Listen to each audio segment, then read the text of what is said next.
Bismillah ar-Rahman ar-Rahim. Assalamu alaikum. Welcome back. It is exactly 9 after 8 o'clock. This is news and views on Salam Media. And online we have Nazier Paulsen. He is a member of the Central Command Team of the EFF and a member of Parliament in South Africa. He's going to talk to us about the EFF stance on the Palestinian issue, this genocide by the Zionist occupiers on the Palestinian people.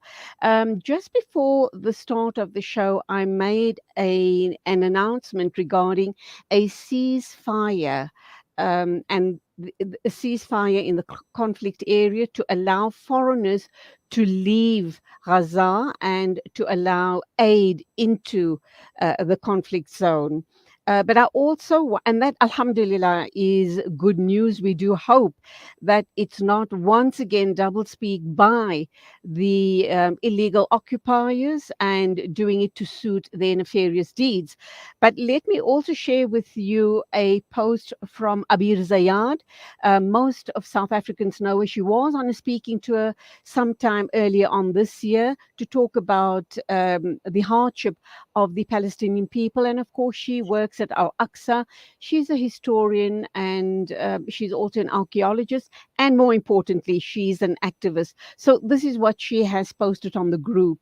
And I quote, "The latest developments, planes launch a series of raids on the south and north of Gaza City, an Israeli raid on the Kaisan al-Najjar area south of Khan Yunus, intense Israeli raids targeting the eastern neighborhoods of Gaza City, violent raids on the Al Zaytun neighborhood, Al Shujaya, a north and northwest of Gaza City, targeting civil defense, the most violent, difficult, and bloodiest night in all wars here in Gaza.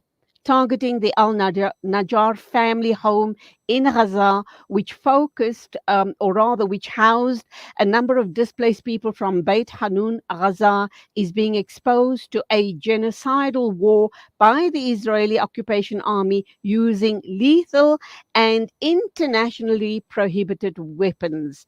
And that's the end of the message from Abir Zayad. Assalamu alaikum to you, Nazier Paulsen. Welcome to the program. And I'm wondering how you respond to that uh, news, the information we've received from Abir Zayad, especially in light of the fact that we've just shared the ceasefire information literally 5 minutes before you came on air. Wa alaikum salam wa rahmatullahi wa barakatuh, Sister Julie, and shukran for inviting us. Sister Julie, I don't think a ceasefire is what we need, or rather a temporary ceasefire. It should be a ceasing of all hostilities, and fittingly, the EFF don't only think of Palestine when the bombs are dropping. We think of Palestine all the time. 10 years ago, when the EFF was founded, we included in our manifesto that we would actively advocate for the dismantling of the apartheid Israeli state and the return of all Palestinian lands. Now, there isn't a greater commitment to the Palestinian cause than that of the EFF. We have constantly, and even in the legislatures, our MPLs have held governments to account, provincial governments to account, to ensure that Zionists are not given free rein, open season on what they can do in this country. In the Western Cape, for example, there's a school that's a feeder school for the Israeli occupying forces.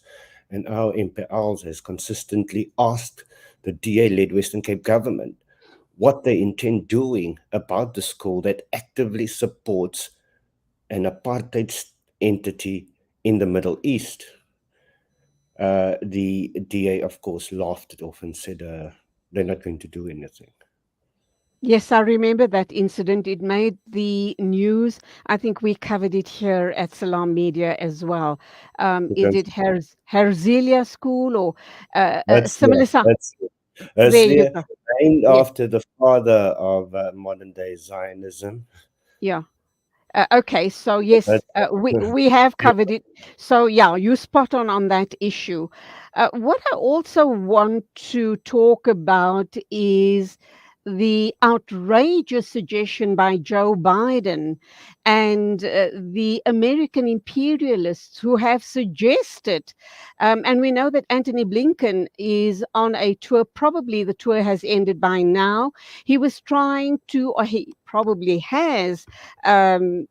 Sold the agenda, the American agenda, to the Middle Eastern leaders. He met with Saudi Arabia and a few other countries in and around the conflict zone. Um, on Friday and Saturday, the narrative went as follows, and I want to, I'd like to hear if if you have any comments around that, or if you've heard it as well. The suggestion was that the people from Gaza go into the Sinai Desert, and the occupiers have promised that if they move into the Sinai Desert, they'll put up a tent city for them, and have promised all sorts of supplies to make their stay in the Sinai Desert as comfortable as possible. How outrageous do you believe is that suggestion? And will that not then permanently displace those people? And do they really think that we as brown and black people are that stupid to fall for something like that? How do we respond to them? Sister Julia, we've fallen for it once before. Gaza wasn't part of Palestine. It was captured from Egypt in the 1967 war. It was part of Egypt. And Palestinians were refugees in Gaza. So we've already fallen for it once before. We must not allow history to repeat itself. And the countries around the Middle East are the governments. They are cowards. They do not uh, carry the sentiment of the large number of citizens that are actively in support of the Palestinian people. But obviously, we have governments that are too diplomatic when it comes to the issue of Palestine. They should have been, they should have ignored every Israeli demand that they do not get involved and gotten involved and sent supplies to Gaza and to the Palestinian people. But they've been allowed to continue this way and be bullied by an illegitimate Israeli Zionist entity. So um, I don't, I don't think that we should once again fall for allowing refugees, Palestinian refugees in the Sinai Desert, even further from Palestine now. We've fallen for once before. We shouldn't do it again. Let's talk about the genesis of Zionism and let people truly understand what this is all about, because obviously Jewish people around the world, including here in South Africa, really have vilified the Palestinian people, look upon them as vermin, and think that they're not fit to inhabit that land. They don't believe that the Palestinian people are the original people of Palestine. They believe they are God's chosen people, and they ought, God promised them Palestine, and that's what they're holding on to absolutely and dearly. Yeah. And now it's yeah. The the Zionists uh, were Zionism was a movement in Europe whereby Jews asked the European governments to assist them in establishing a Jewish homeland, um, on top of or by displacing Palestinians from the land, and what modern day Israel is a result of that Zionist demand, and also the fact that after the First World War, the British had a mandate over Palestine, and the Balfour Declaration there was a declaration that saw the establishment or the agreement to allow Zionists, I wouldn't say Jews, but Zionists, the religion is just used as a smokescreen to actually displace Palestinians from their native land. So I don't, most Jews that I know do not support Zionism and are not in support of the state of Israel.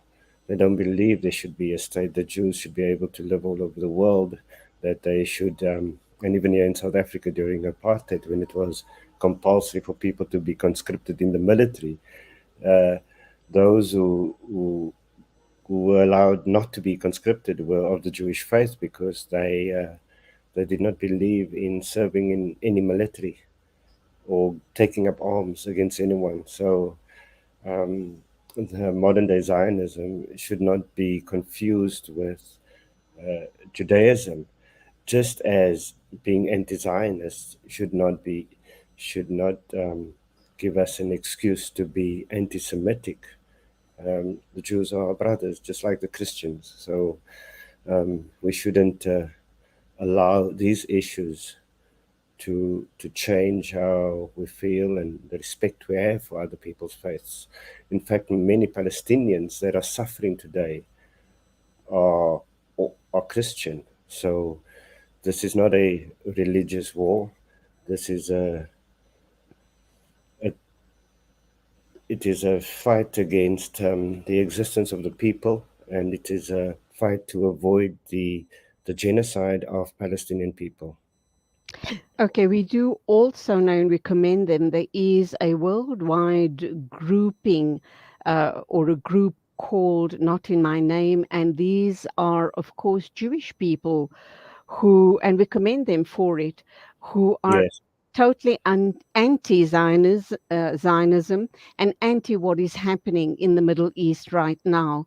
And correct. we do realize and know and commend them for allowing common sense to prevail.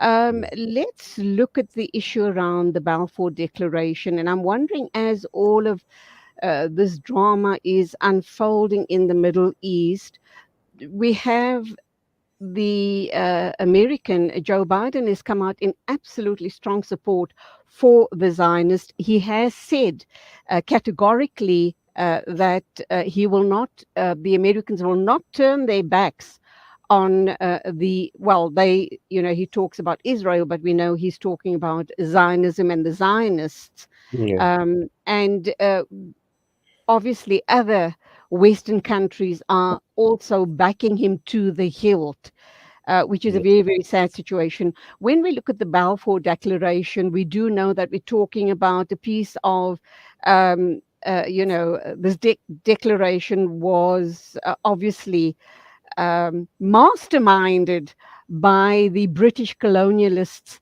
back in the day in the early 1940s. Can we still hold them responsible, the British government, the British people today, for the absolute mayhem they have caused in the Middle East and other countries around the world with colonialism and very especially the Balfour Declaration?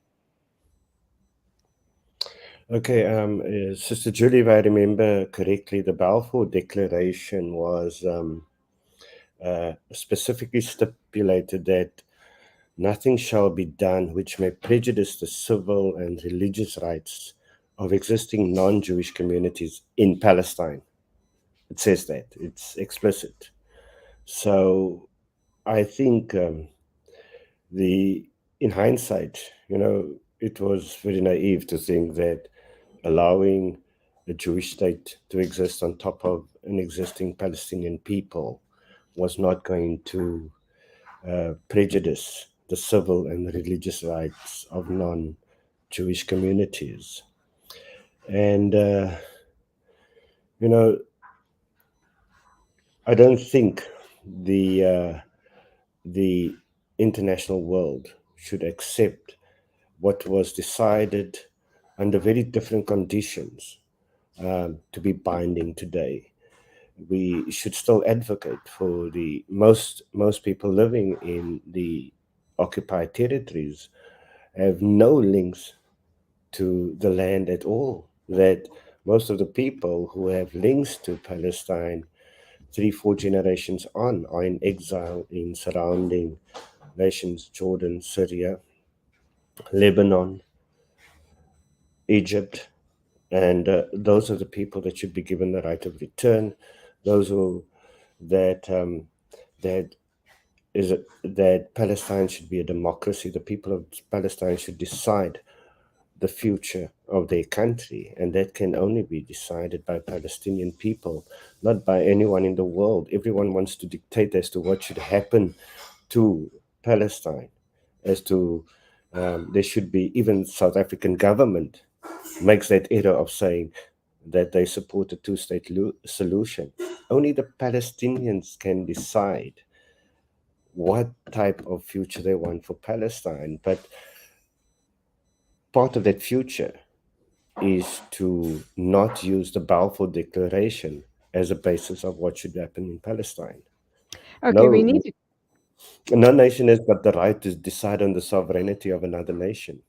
But the white people do think that they are superior to us black and brown people, do they not? I mean, when you go back to the 1940s, the early 1940s, we know what they did with India and Pakistan, the partition. We know that Kashmir is still a huge issue in this day and age.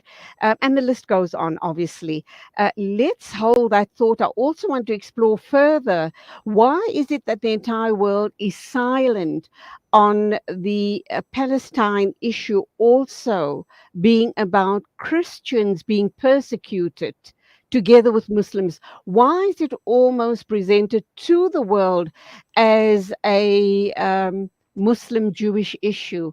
And we can't afford that in this day and age, can we, given that Islamophobia is on the rise all around in the Western world, including India. But Yes. I will allow you to respond right after the ad break, please. We do appreciate your time. Stand by. Okay.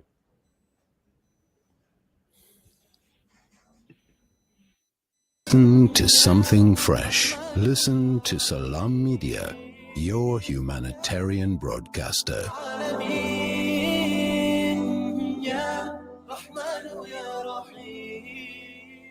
Kids these days are smart, and when you're competing for their attention against their smartphones, you need to make smart choices, like using Sunfoil triple refined pure sunflower oil in every meal you make.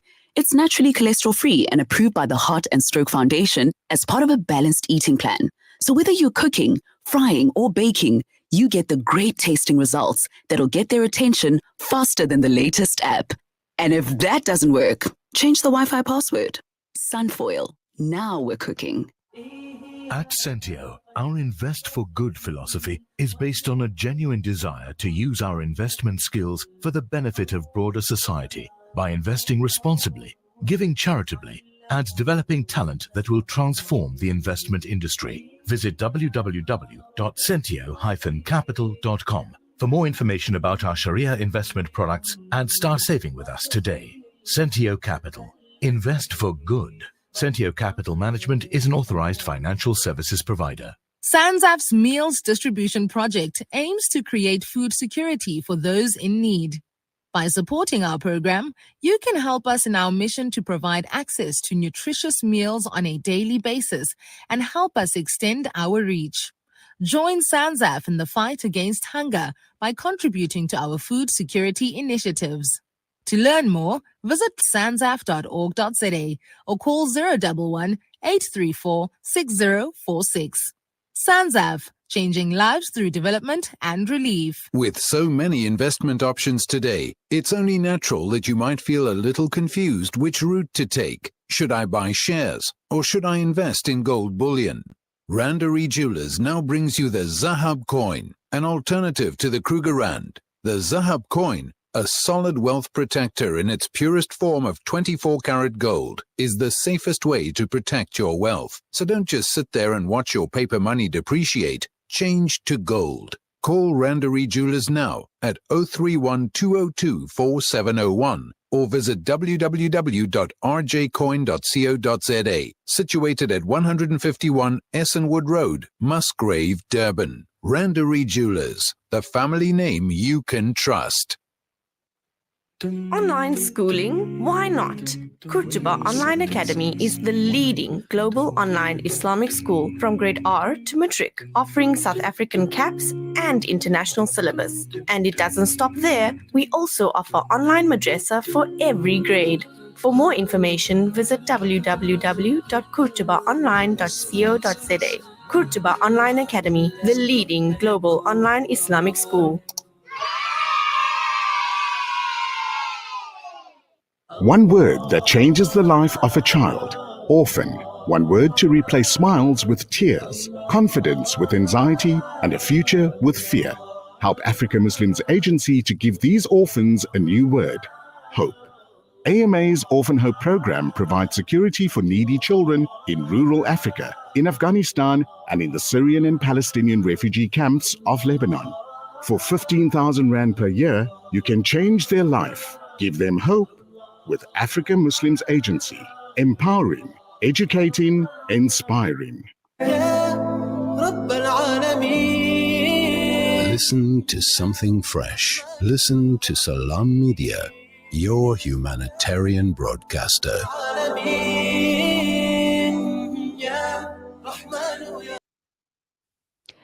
Bismillah ar-Rahman ar-Rahim. Assalamu alaikum. Welcome back. This is News and Views on Salam Media. It is exactly 8:31 a.m. and my guest is Nazier Paulsen. He is a member of the Central Command Team of the EFF and also a member of Parliament here in South Africa. He's talking with us about the situation in Gaza. Welcome back. I left you with a question regarding why is this conflict viewed as a Muslim versus Zionist or vice versa situation? We do know that Palestine has a large population of Christians as well, and they too have been persecuted, but they seem to be off the radar. I think, Sister Julie, that's the success of mainstream media, to use the prevailing Islamophobia sentiment around the world to justify the acts of the Zionist entity in occupied Palestine, and give them unfettered access to destroying what remains of the former Palestine territory.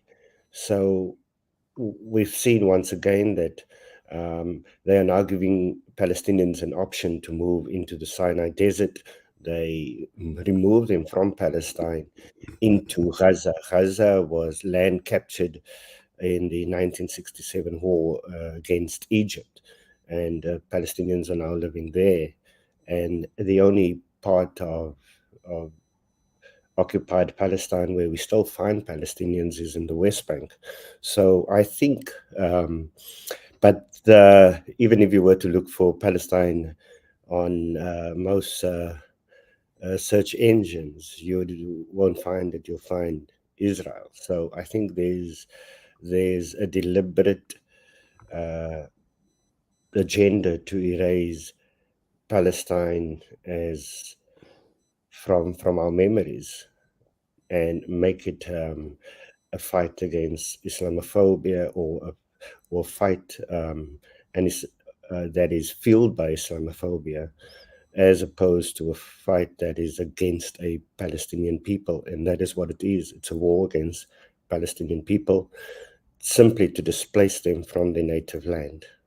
And the Palestinians do comprise both Muslim and Christians. Given that not just Muslims and Christians, there's Jewish also people as well. Not just Jews, but also Druze. We always forget about them. They're a small minority, but they also live there, and we mustn't allow them also to be erased from our memories. Absolutely. When we look at this issue around the issue, mainstream media, the propaganda machine being in overdrive, almost making this a Muslim versus Zionist and vice versa issue. I'm kind of wondering about the Christian world. Christianity for now, is the biggest religion in the world. We have been given predictions that inshallah by the year 2050, Islam will have overtaken Christianity. So, being the biggest religion in the world, I am so surprised by their silence on the issue of the Palestinian people, for their Christian Palestinian brothers and sisters who are suffering the same fate as our Muslim brothers and sisters, Palestinian Muslim brothers and sisters, are suffering right now. You kind of wonder, why are they so silent? And it is quite shocking, it's quite saddening, to the point of being pretty disgusting. Well, I think even within the, and I probably speak with some authority, having been a Catholic before, but even within Christian religion, there's the propaganda that Jesus was a Jew living in Israel, whereas we know that Israel never existed at the time. It was always Palestine, and that Jesus was a Palestinian and en route to Jerusalem. And had he been alive today, he would have suffered the same fate as Palestinians. So I think once again, it's we need to educate people, and it needs to be an education that is not going to be religious, but more around the history of the region and what existed before the Israeli state tried to displace it. So I think it calls for education and it calls for dialogue. But what is become very apparent, that most governments around the world do not represent the sentiment of their citizens. I think even here in South Africa, the president was hard pressed to respond because of the rising pro-Palestinian sentiment in support of the Palestinian cause and opposing the genocide of the Israelis. So I think, governments will suffer because of their response to the genocide of Palestinians. It can't just be that we pay lip service to what's happening there. There has to be action, that Israel must be held to account, that Netanyahu should be on trial at the International Criminal Court for war crimes. He's committing a genocide. If one looks at what the International Court terms as a genocide, it's very simple. That deliberately inflicting on a group conditions of life calculated to bring about its physical destruction in whole or in part.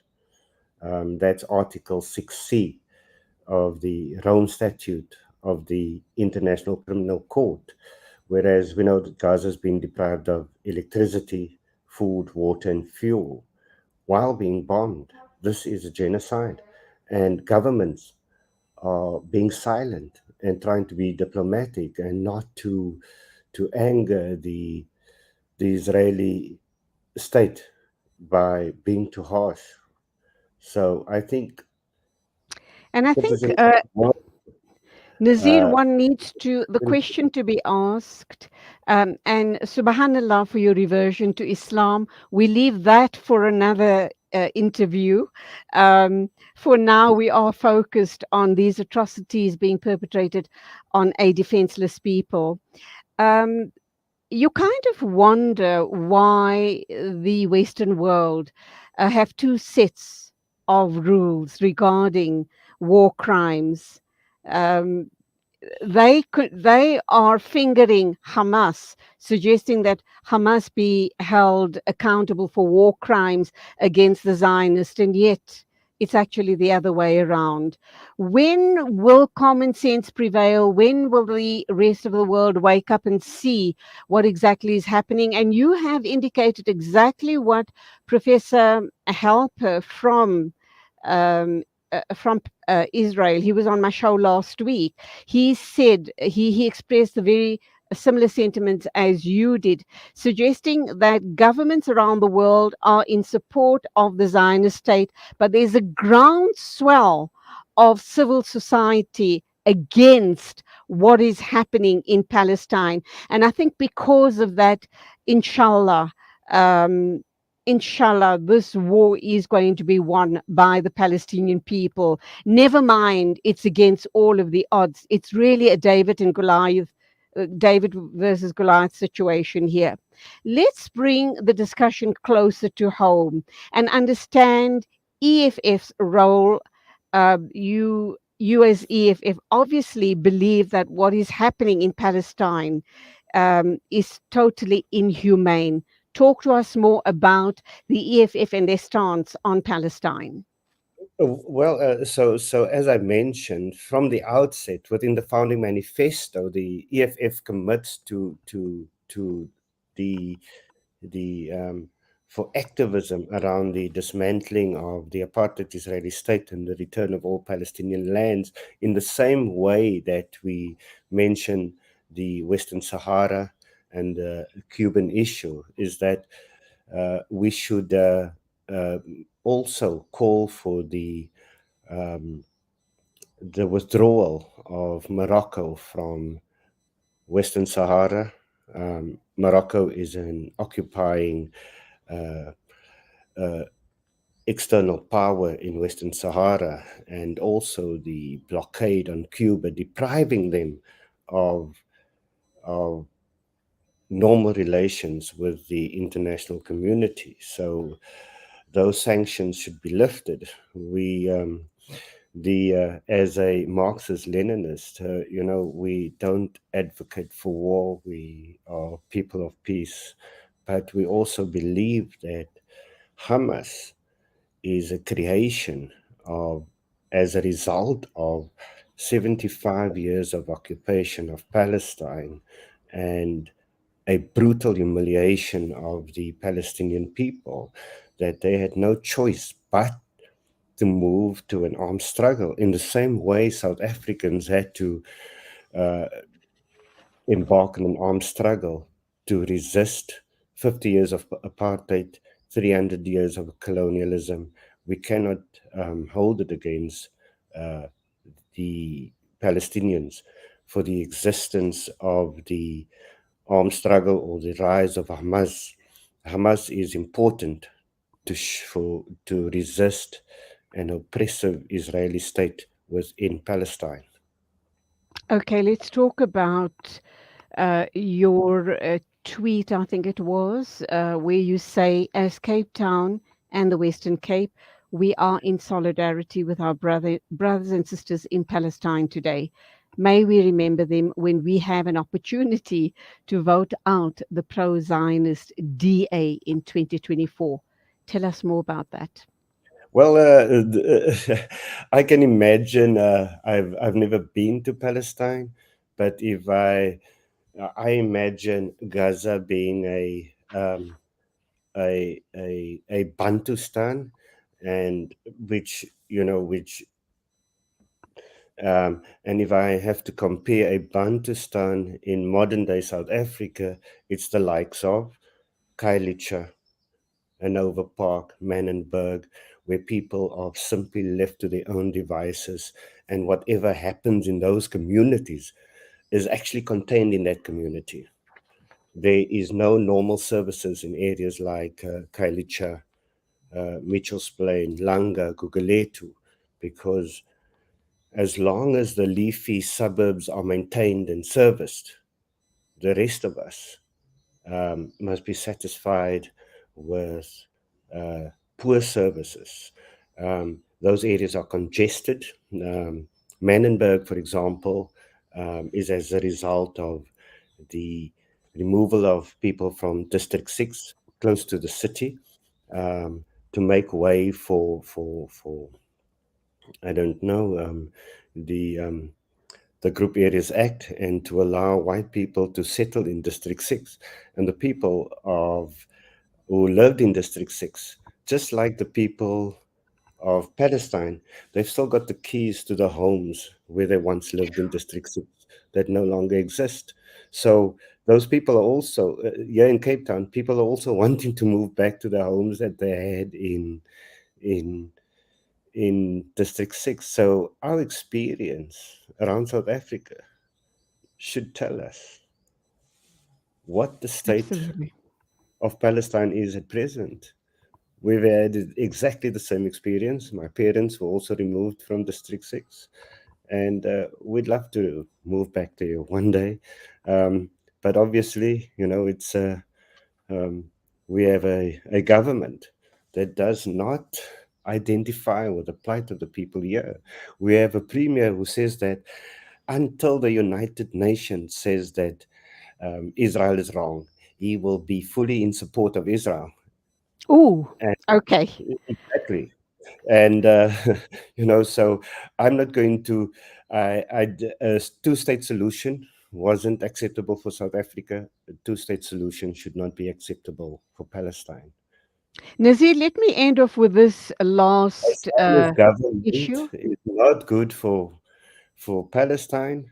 A Zionist government, a Zionist aligned government, is not good for the people of the Western Cape.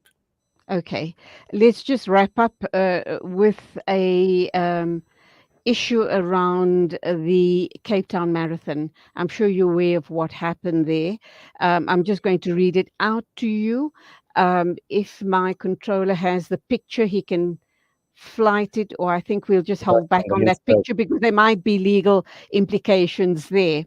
Well, But it's on my Twitter page. If there are oh, legal is it? implications, I'm fine. I'll Okay, deal with it. there They can you come. go. Racists must be exposed. If they want to use the law, we can also use the law. Okay, so it's the runner with the number 11509. No, Runner.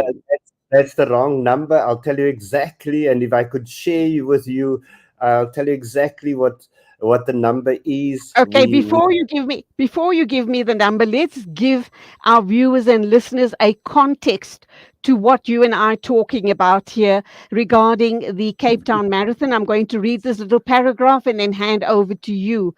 We've got the picture of the woman and confronting the guy, and it says, "My mother was part of the peaceful pro-Palestine protest along the Cape Town Marathon when a runner, a white male, young, he looks probably 35, 40 years old, really very healthy looking man, young man, strong and healthy looking young man. And here you can see this woman is probably 55 or 60 years old. That's my guess. When a runner went out of his way to run and hit her over her chest and jaw, she lost consciousness, fell and hit her head extremely hard on the concrete ground, whilst the man kept running, even after many people tried to stop him. She's currently in hospital with a severe head injury. He is unfortunately running under someone else's number. Please help us find him." What's the story there, Nazier? Okay, so his number his actual race number is number 9918. His name is Gerard van Rensburg. He runs for the club Pretoria Marathon Club. The category he ran in was men 20 to 39. We even got the splits of his race, everything. We've got all the details. We got it within the hour of actually hearing about the incident. There is no way that this man is going to get away with it. But what's even more appalling, Sister Julie, there were men there at that protest. I wasn't there, but there were men there at that protest. A woman was being assaulted. What man stands by while a woman is being assaulted? Oh, okay. If a man assaults a woman in my presence, I promise you, he'll wake up in ICU. I'm willing to stand in the dock to defend Okay, my cause. I need to wrap up here because we've got Dr. Saeed El-Namrouti of Gaza University on the other line. It's been absolutely wonderful talking with you. We will hook up with you again to give us an update on the story regarding this runner. And let's just point it out for what it is. It's a white Afrikaner man who has assaulted a colored woman who could probably be old enough to be his mother. Do we understand at this point It's in a time what was his racist motive? man. It's a racist man. She was protesting. She was a pro-Palestinian protest. Someone took exception. Julie, every Friday, there are Zionists protesting in front of Parliament. We don't even touch them. Let's leave it there. It's been wonderful talking to you. I definitely will hook up with you again. Thank you indeed. And we're so pleased that EFF, being one of the few parties in South Africa who's holding up the flag, holding up the flag. There you go. Holding up the flag for Palestine. Wonderful chatting with you this morning. We will talk again. Thank you for being with us. Assalamu alaikum to you. Wa alaikum salam wa rahmatullahi wa barakatuh. It is exactly 8:50 a.m. News and Views on Salam Media. We're going to cross over to Gaza University to talk with Dr. Saeed El-Namrouti, and we are going to try and hear about what exactly is the current situation right now. Let's just go for a very quick short station ID, and then we'll talk with Dr. El-Namrouti.